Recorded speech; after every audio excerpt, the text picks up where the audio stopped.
Halo semua, senang sekali Anda bisa bergabung bersama dengan kita dalam ibadah ini. Saya berdoa Anda dalam keadaan baik dan sehat di dalam anugerah Tuhan. Sebentar kita akan menaikkan puji-pujian dan penyembahan kita untuk Tuhan. Saya berdoa supaya dimanapun Anda berada, terutama Anda yang ada di rumah, Anda ikut berpartisipasi dalam memuji dan menyembah Tuhan. Sebab kami percaya ada kuasa di dalam pujian dan penyembahan kita. Selamat beribadah untuk Anda semua. Tuhan Yesus memberkati.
Yesus, padamu ku berseru, Kaulah penyelamatku, terpujilah Kau Tuhanku.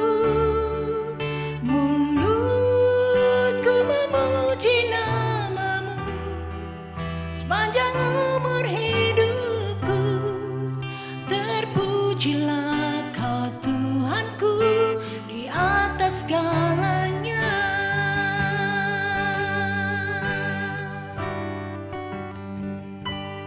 Kau Tuhan, penolong dalam hidupku, ku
Kaulah penyelamatku, terpujilah Kau Tuhanku.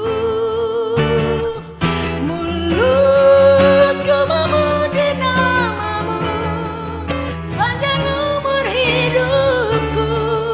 Terpujilah Kau Tuhanku di atas segalanya. Mulutku memuji namamu sepanjang umur hidupku. Terpujilah Kau Tuhanku di atas segalanya.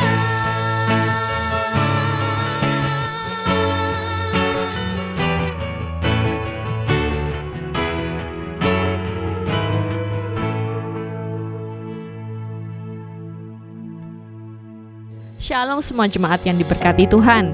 Terima kasih sudah memuji dan menyembah Tuhan bersama-sama dengan kami dan mengikuti ibadah online minggu ini. Sebentar kita akan mendengarkan firman Tuhan yang dibagikan oleh Pendeta Sami Rosid yang merupakan gembala dari Gereja Rock Philadelphia. Saya percaya melalui pesannya kita akan diberikan kekuatan dan damai sejahtera di tengah-tengah situasi yang sulit ini.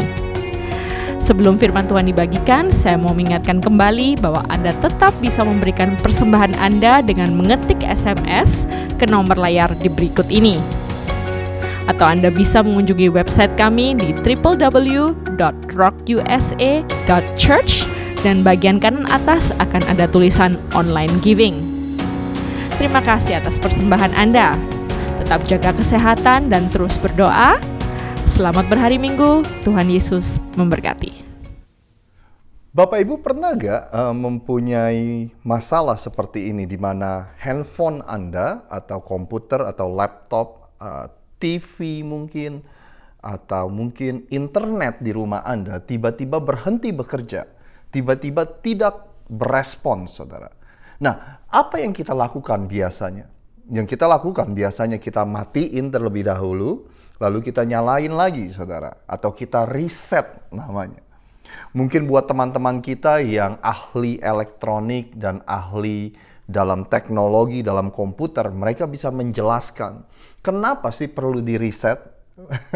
Tapi untuk orang-orang awam seperti saya yang tidak mengerti komputer dan teknologi, saudara, yang saya tahu pokoknya there's something magical, ada sesuatu yang ajaib, ada sesuatu yang manjur ketika kita matiin komputer kita, lalu kita nyalain lagi, tiba-tiba bekerja, saudara. Hari ini, saya ingin memberi judul firman kita yang akan kita dengar bersama-sama dengan judul Reset, saudara. Reset. Tahukah Anda bahwa dunia ini pernah di-reset oleh Tuhan satu kali? Dunia ini pernah diulang kembali, di-reset oleh Tuhan sekali, saudara. Mungkin kalau Anda besar di gereja, Anda sudah bisa menebak cerita mana yang saya akan ceritakan kepada Anda, kejadian yang mana yang akan saya ceritakan kepada Anda pada hari ini. Benar, saudara. Dunia ini pernah di-reset, dunia ini pernah mulai dari awal lagi ketika Tuhan memenuhi bumi ini dengan air, dan ini adalah cerita tentang Noah atau Nuh, air bah dan bahtera, saudara. Nuh, air yang banyak, air yang banjir dengan kapal yang besar. Seperti inilah kejadiannya. Saya ajak Anda untuk melihat di Kejadian pasal yang ke-6, dimulai dari ayat yang ke-5. Ketika dilihat Tuhan bahwa kejahatan manusia besar di bumi dan bahwa segala kecenderungan hatinya selalu membuahkan kejahatan semata-mata, maka menyesallah Tuhan bahwa Ia telah menjadikan manusia di bumi dan hal itu memilukan hatinya. Ketika Tuhan melihat dunia ini dan Dia melihat bahwa apa yang dipikirkan manusia, apa yang direncanakan oleh manusia, kecenderungan dari manusia semua penuh dengan kejahatan, dikatakan menyesallah Tuhan. Menyesallah Tuhan. Dan di sini dikatakan bahwa apa yang sebentar lagi Tuhan ingin lakukan, itu sangat memilukan hatinya. Itu sangat menyakiti hati Tuhan. Apa sih yang akan Tuhan lakukan? Ayat 7 dikatakan, berfirmanlah Tuhan, Aku akan menghapuskan manusia yang telah kuciptakan itu dari muka bumi, baik manusia maupun hewan dan binatang-binatang melata dan burung-burung di udara, sebab aku menyesal bahwa aku telah menjadikan mereka. Mungkin ada beberapa orang yang mempunyai sudut pandang yang berbeda dengan apa yang saya lihat di sini, saudara. Mungkin ada orang-orang yang berpikir kalau Tuhan itu baik, kenapa Dia mau menghapuskan segala ciptaannya dari muka bumi ini? Saya berpikir seperti ini. Jika semua yang ada di muka bumi ini adalah ciptaan Tuhan, karena Dia Tuhan dan kita bukan, maka Tuhan berhak melakukan segalanya. Tuhan berhak melakukan apapun. Tapi, saudara, dikatakan di sini Tuhan menyesal, dan apa yang Dia ingin lakukannya ini menyakiti hatinya, ini memilukan hatinya. Dan ketika Tuhan merasa seperti itu, saudara, ini membuktikan kepada kita semua bahwa Dia Tuhan adalah Tuhan yang dekat dengan ciptaannya. Tuhan yang sebenarnya nggak mau melakukan ini. Lalu di ayat berikutnya dikatakan, tetapi ada seseorang yang namanya Nuh mendapat kasih karunia di mata Tuhan. Karena Nuh mendapat kasih karunia di mata Tuhan, maka Tuhan memberitahu Nuh untuk membangun sebuah bahtera, kapal yang besar dengan ukuran yang spesifik, saudara. Kenapa Nuh diperintahkan seperti itu? Karena banjir sebentar lagi akan datang. Dan Tuhan bilang gini, aku akan menyelamatkan engkau, Nuh, beserta dengan keluargamu. Dan aku juga ingin engkau untuk membawa setiap hewan ke dalam bahtera tersebut dengan sepasang demi sepasang. Karena semua yang ada di luar bahtera itu akan dihapuskan, akan lenyap dari muka bumi ini. Dan pada akhirnya, setelah Nuh selesai membangun bahtera yang diperintahkan oleh Tuhan, Tuhan berkata, inilah waktunya. Nuh pun membawa keluarganya, totalnya ada 8 orang, saudara. Ada Nuh, istrinya, mereka punya 3 orang anak, bersama dengan istri-istri dari anak-anaknya.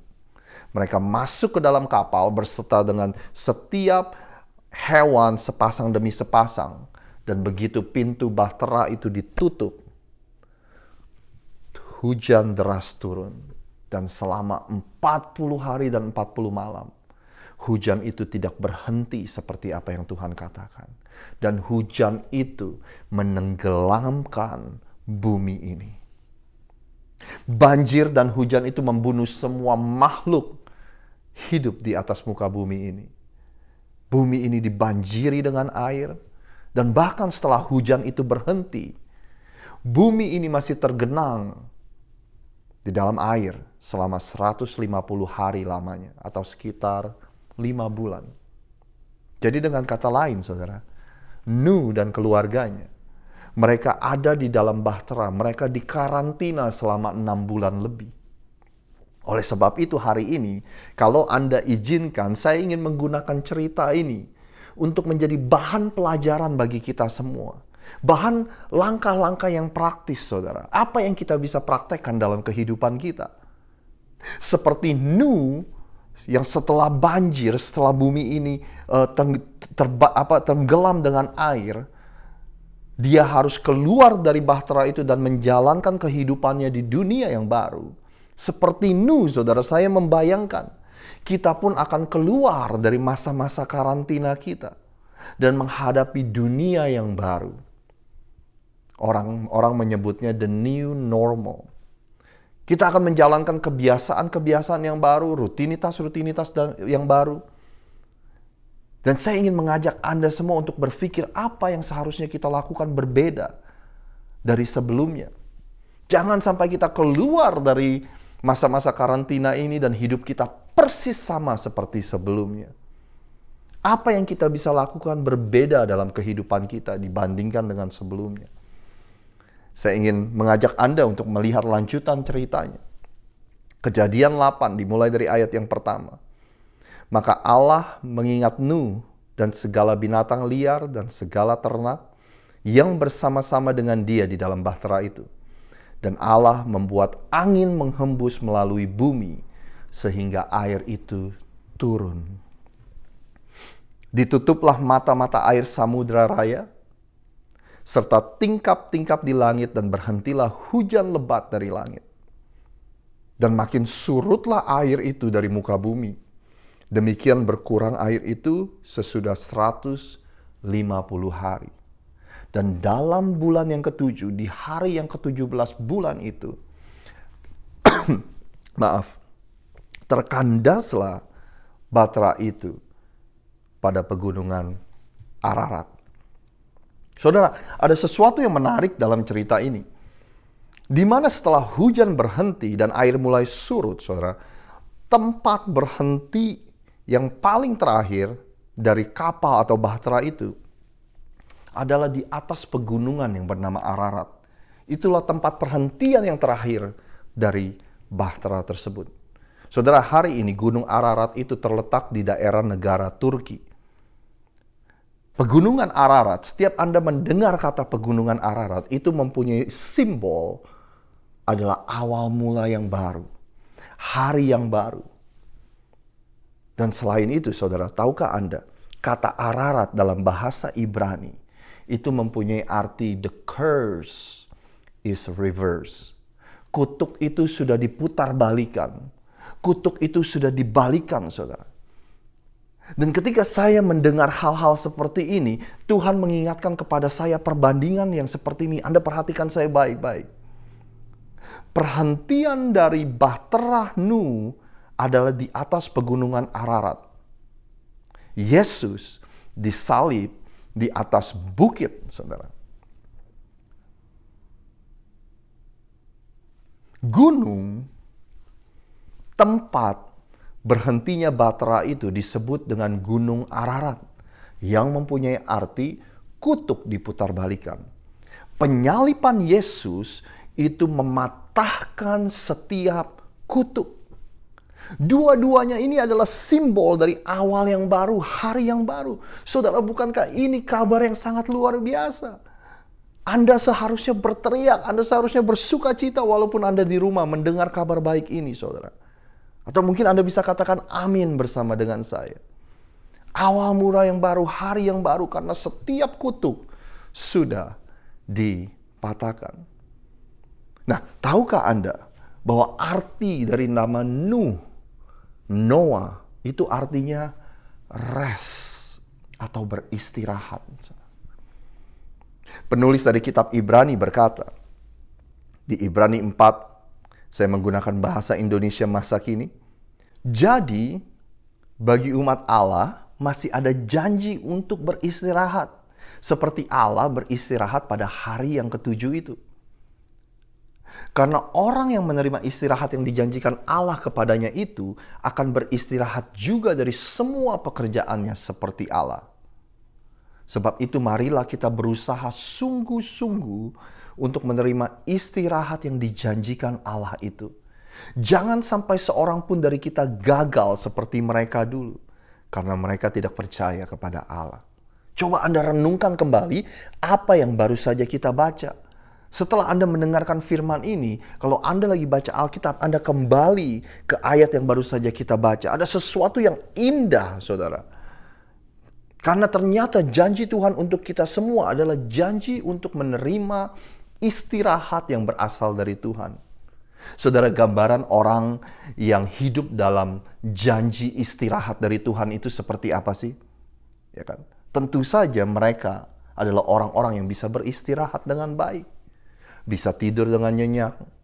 Bisa menikmati kehidupan ini. Tapi bukan saja soal aktivitas, saudara. Tapi istirahat dari Tuhan ini mempunyai gambar di mana kita bisa tenang. Kita bisa tidak khawatir, kita tidak gelisah, kita tidak takut akan masa depan dan kehidupan kita. Bapak, Ibu, dan teman-teman, pernah gak sih kita melihat orang yang hidupnya gak bisa tenang, saudara? Kesana, kemari.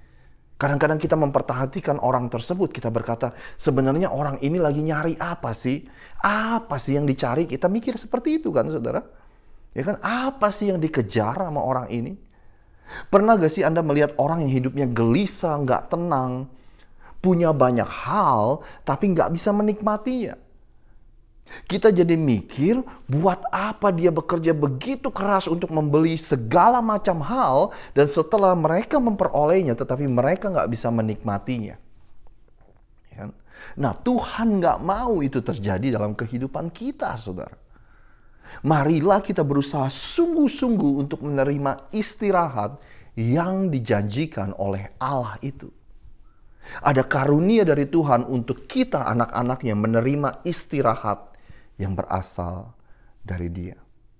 Bapak, Ibu, dan teman-teman, orang-orang yang hidup dalam janji peristirahatan Tuhan mengerti perbedaan antara berusaha dan percaya. Saya ulangi, orang-orang yang hidup dalam janji peristirahatan Tuhan, mereka mengerti perbedaan antara berusaha dan percaya. Ketika kita berusaha dan berusaha dan berusaha tanpa kita percaya Tuhan, kita ini bekerja, tapi kita tidak bisa menikmati buah dari hasil kerja keras kita. Kita bekerja dan kita terperangkap dengan yang saya sebut satu lagi, satu lagi pencapaian, satu lagi promosi, satu lagi digit di dalam rekening bank saya. Tapi anehnya, hal-hal seperti ini makin kita kejar, makin mereka menjauh dari kehidupan kita. Ada perbedaan besar antara berusaha dan percaya. Tapi percaya kepada Tuhan bukan berarti kita tidak berusaha. Percaya kepada Tuhan adalah ketika kita berusaha semaksimal mungkin, tetapi kita tahu kapan kita harus berhenti untuk menikmati buah dari hasil kerja keras kita. Anda dan saya akan berusaha yang terbaik untuk mendapatkan hasil yang terbaik, tetapi kita juga bisa mengerti ada hal-hal yang kita tidak bisa kendalikan. Dan kita tidak perlu bersusah payah untuk mengendalikan hal-hal yang memang kita nggak bisa kendalikan. Penulis Amsal bilang seperti ini, di Amsal 10 ayat 22.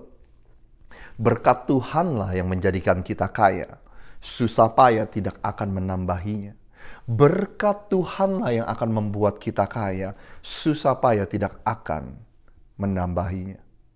Bapak, Ibu, kekayaan yang sesungguhnya adalah kekayaan yang kita bisa nikmati. Bukan kekayaan yang pada akhirnya banyak mendatangkan kesusahan dalam hidup kita. Kekayaan yang sesungguhnya bukanlah kekayaan yang nanti ujung-ujungnya dipenuhi dengan rasa penyesalan.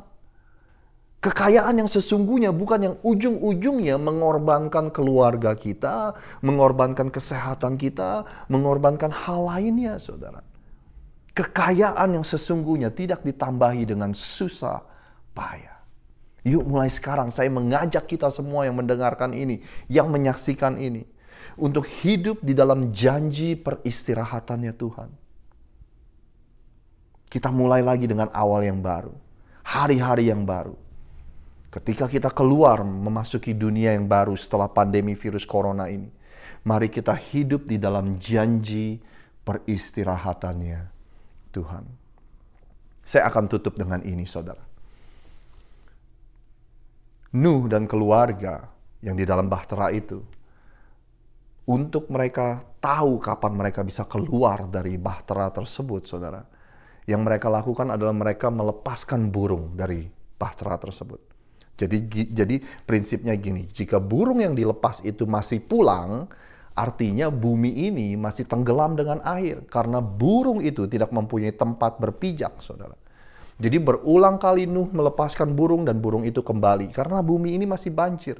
Suatu hari Nuh melepaskan burung dan burung itu tidak kembali. Artinya bumi ini sudah mulai mengering. Dan selain itu, Tuhan memerintahkan Nuh dan keluarganya untuk keluar dari bahtera tersebut. Lalu keluarlah Nuh bersama-sama dengan anak-anaknya dan istrinya dan istri anak-anaknya. Segala binatang liar, segala binatang melata, dan segala burung, semuanya yang bergerak di bumi, masing-masing menurut jenisnya, keluarlah juga dari bahtera tersebut.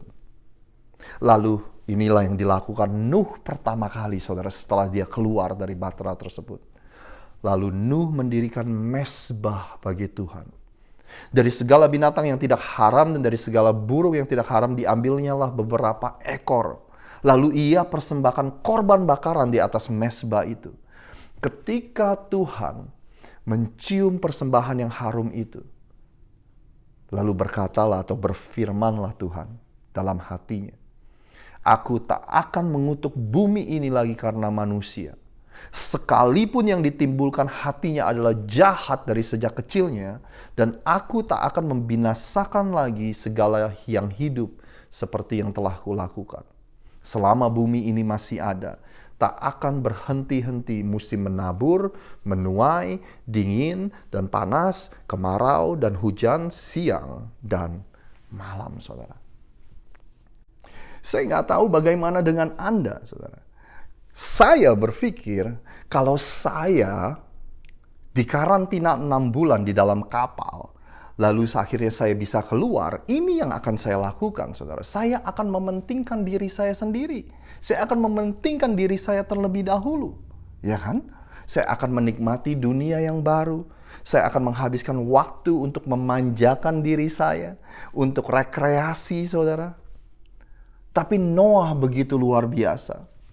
Atau Nuh begitu luar biasa karena dia bisa melakukan apa saja yang dia inginkan.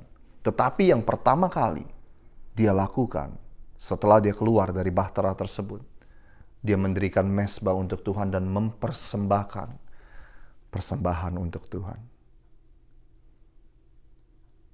Saking disenangkannya hati Tuhan, sampai-sampai Tuhan berjanji, "Aku tidak akan pernah lagi mengutuk bumi ini. Walaupun nantinya manusia akan semakin jahat, tapi aku tidak akan membinasakan lagi seluruh hidup." Itulah yang dikatakan Tuhan. Oleh sebab itu, untuk menutup firman Tuhan hari ini, saya ingin mengajak Anda untuk membayangkan dalam kehidupan kita, seperti apa sih ketika kita mengutamakan Tuhan dalam kehidupan kita. Ketika Nuh memulai kembali kehidupannya di dunia yang baru, ketika Anda dan saya, kita memulai kembali kehidupan kita di dunia yang baru, in the new normal, gimana sih gambaran hidup yang mengutamakan Tuhan terlebih dahulu? Mungkin dalam kehidupan sehari-hari kita, saudara. Setiap hari kita akan mulai dengan mindset bahwa Tuhanlah yang diutamakan. Gimana gambarannya? Mungkin sebelum kita lari keluar dari rumah, pergi kerja, saudara, pergi sekolah, saudara, kita mengambil waktu sebentar untuk berkata, "Tuhan, hari ini adalah hari yang baru. Setiap hari adalah hari yang baru. Saya ingin memulai hari saya dengan mempersembahkan semuanya kepada Tuhan. Seluruh hari ini adalah milik Tuhan. Apa yang saya katakan, apa yang saya perbuat, semuanya untuk Tuhan." Mungkin itu gambarannya, saudara. Mungkin di dalam keluarga kita, Anda harus memikirkan, Anda membayangkan gimana sih mengutamakan Tuhan dalam keluarga kita. Mengajak istri atau suami Anda, mengajak anak-anak Anda untuk belajar mengutamakan Tuhan dalam kehidupan kita. Bapak Ibu, contoh yang terakhir ini mungkin gak terlalu banyak dari kita yang memikirkan. Di masa-masa krisis ini, saudara, kebiasaan dari kita semua adalah ini yang kita lakukan. Kita menyimpan, dan kita menyimpan. Kebiasaan yang kita lakukan, kita pegang erat-erat harta kita. Karena kita pikir ini adalah masa-masa yang krisis. Bapak, Ibu, dan Saudara semua, 2 minggu lalu, kita ada meeting dengan senior pastor kita. Sebenarnya bukan meeting, tetapi saling dia men-sharingkan sesuatu untuk memberikan semangat kepada kita semua. Dengan senior pastor kita, Bapak Timotius Arifin, saya nggak akan pernah lupa apa yang dia katakan. Dia bilang gini sama kita, "In time of need, do not eat your seed." Di masa-masa yang sulit, jangan makan benih kita. Wow. Makanya saya bilang sama Anda, saya nggak akan pernah lupa dia mengatakan itu. Sudah 2 minggu, tapi saya nggak lupa, saudara.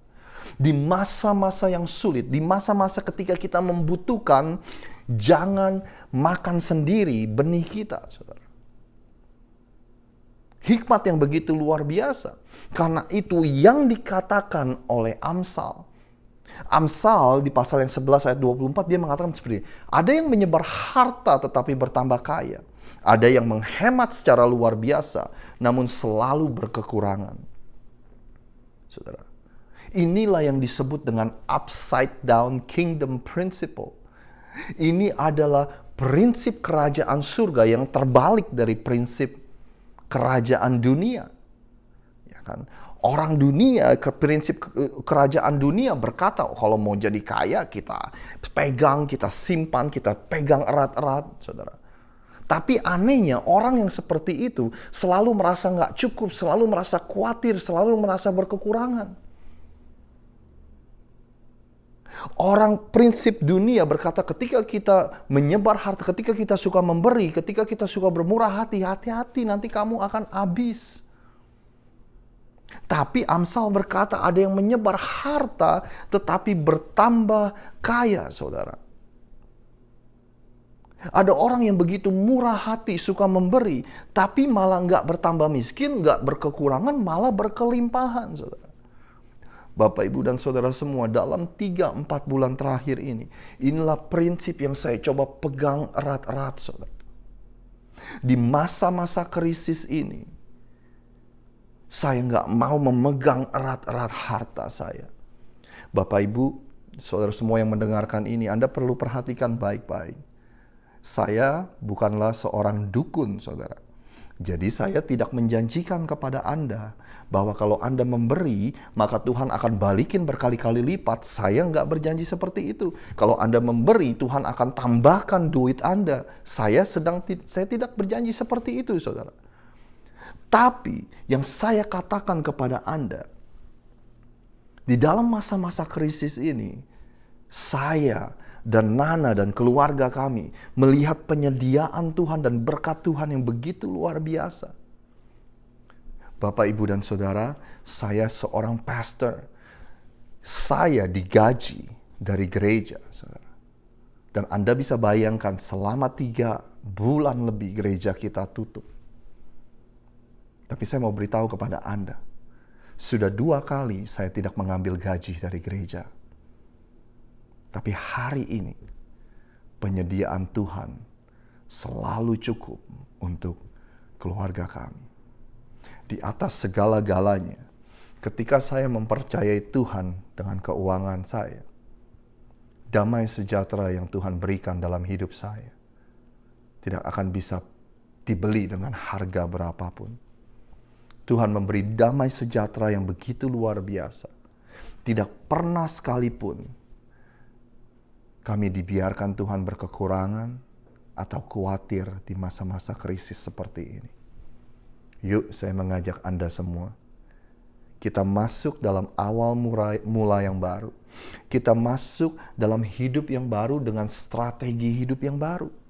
Hiduplah di dalam janji peristirahatan Tuhan dengan menjadikan Tuhan yang terutama dalam hidup kita semua. Mari saya mengajak Anda semua untuk berdoa bersama-sama dengan saya. Tuhan, kami sungguh mengucap syukur pada hari ini kami boleh belajar dari kehidupan Nuh. Kami boleh belajar dari apa yang Tuhan lakukan ketika Tuhan harus meriset kembali dunia ini. Saudara, Tuhan, kami sangat bersyukur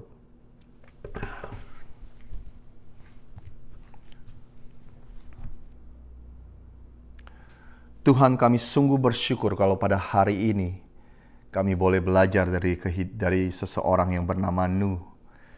Kami boleh belajar dari kejadian di mana Tuhan harus meriset dunia ini dan mengulang kembali kehidupan di dunia ini.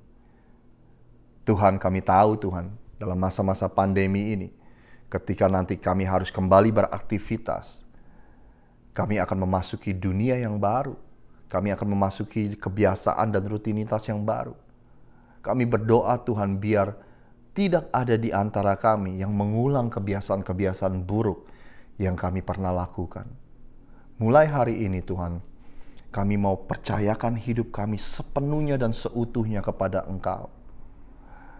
Kami tahu berkat-Mu lah yang akan menambahkan kelimpahan dalam kehidupan kami.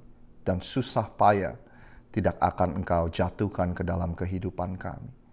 Kami juga tahu Tuhan, di masa-masa yang sulit ini, ajar kami untuk terus percaya kepada Engkau. Ajar kami untuk terus menyerahkan kehidupan kami kepada Engkau Tuhan. Kami mengucap syukur atas firman-Mu pada hari ini.